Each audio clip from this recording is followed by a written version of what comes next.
Takže ahojte, toto video bude veľmi extrémne zaujímavé, lebo v tomto videu budeme ukazovať, jak si vytvoriť profilovku alebo aj banner na YouTube alebo na nejakú inú sociálnu sieť. Toto video nebude nejaké profi. Samozrejme, ja som niekedy, keď som si potrebovala vytvoriť profilovku a som bola začínajúci youtuber, tiež sledovala nejaké videjka na internete a Mikey 999 sa mi zdá, tak od neho som veľmi veľa sledovala videa, jak sa striha video a takéto blbosti a veľmi pomohol, takže ďakujem ti, Mikey. No a teraz on mi aj povedal vlastne vo videu, že krytá. No akože ja veľmi krytu nepoužívam, keď si povedal, že je to Photoshop. No je to dobrý Photoshop, ale nie je dobrý, lebo proste má veľmi veľkú pamäť. A proste ja keď idem nejaké video zverejniť, alebo a chcem si tam dať náhľadovku, miniatúru, alebo chcem si dať inú profilovku a mám to vyrobené v kryte, tak sa to aj ťažko uláža, ale ani sa mi to nechce proste dať, lebo má to veľmi veľa megabajtov a takýchto vecí. No ale keď máte, samozrejme, keď máte, keď chcete mať to dobré a jednoducho na začiatok ako ja, tak stačí vám, keď máte skicár.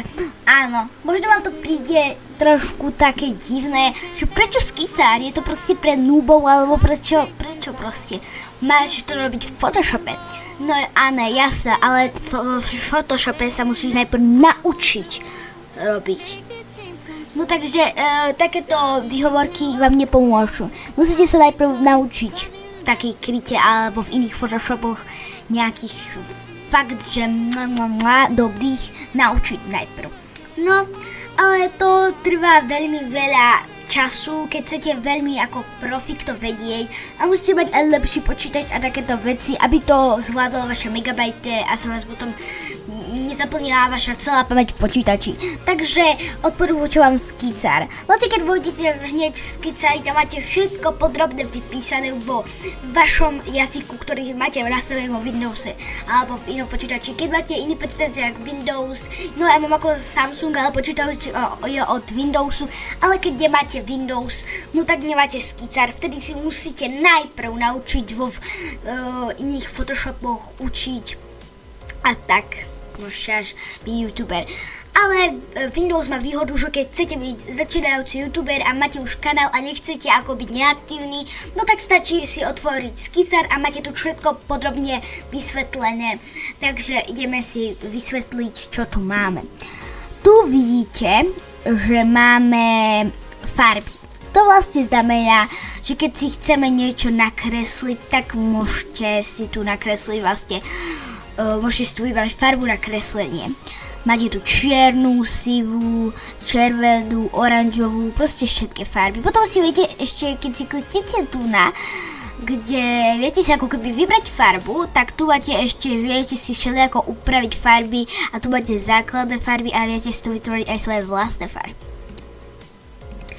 Potom vlastne viete si tu aj nejako mixovať farby sami. Zdá, že keď máte tak a tak, alebo neviem, na čo to ani veľmi podrobne si sa vám zmixuje farba.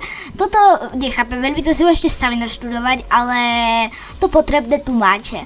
Potom tu máte tvary, ktoré možno, že ani v normálnych takých Photoshopoch nie sú a sú veľmi dobré. Keď máte nejakú miniatúru si chcete urobiť, alebo si chcete urobiť nejakú profilovku a potrebujete tam nejakú takúto bublinku, nemusíte si ju kresliť, stačí vám ju len takto si dať. Viete si meniť aj tvare tej bublinky.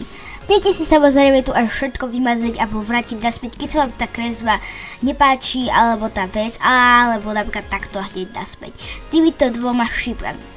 Tu nás si to dávate ako keby vymazať a tu keď si to rozmyslíte a sa vám to páčilo, tak dajte naspäť to. Takže ukážem vám to. Zmažu, nepáči sa mi to a páči sa mi to, tak si to dám naspäť. Takže takýmto spôsobom si to viete takto opraviť. Potom ďalej máte tu takúto bublinku vlastne, ktorá robí to, že to je odstránenie pozadia. Máte nejaký obrázok a nechcete, aby ste tam mali pozadie.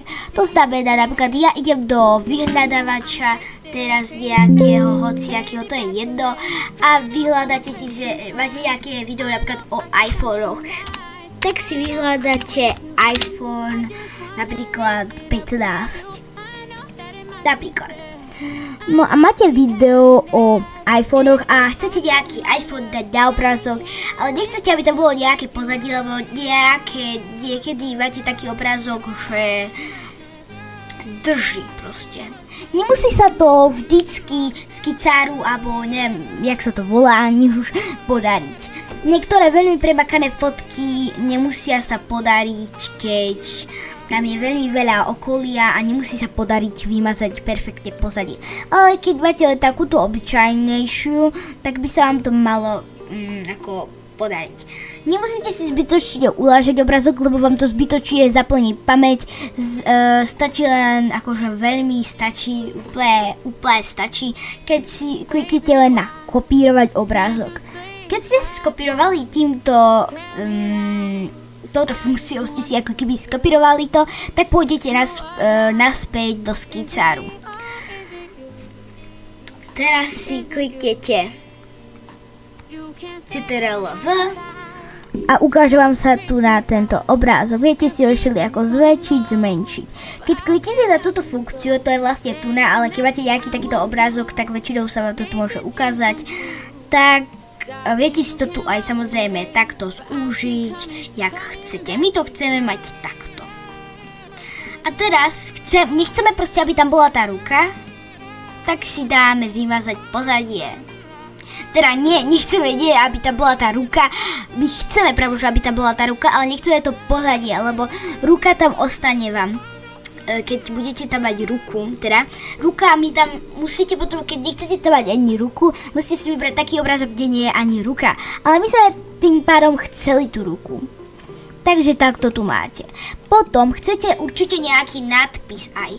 No tak keď chcete nejaký nadpis videa, lebo to je ako dosť známe, že niektorí chcú nejaký nadpis videa, lebo to ako väčšinou na každom miniatúre je nejaký menší nadpis, tak tu máte ikonku Ačka a to je text. Keď na to kliknete, tak tu vám vyjdú takéto už všelijaké veci a vy ste už už ste vo vesmíre, že neviete, čo máte akože absolútne robiť.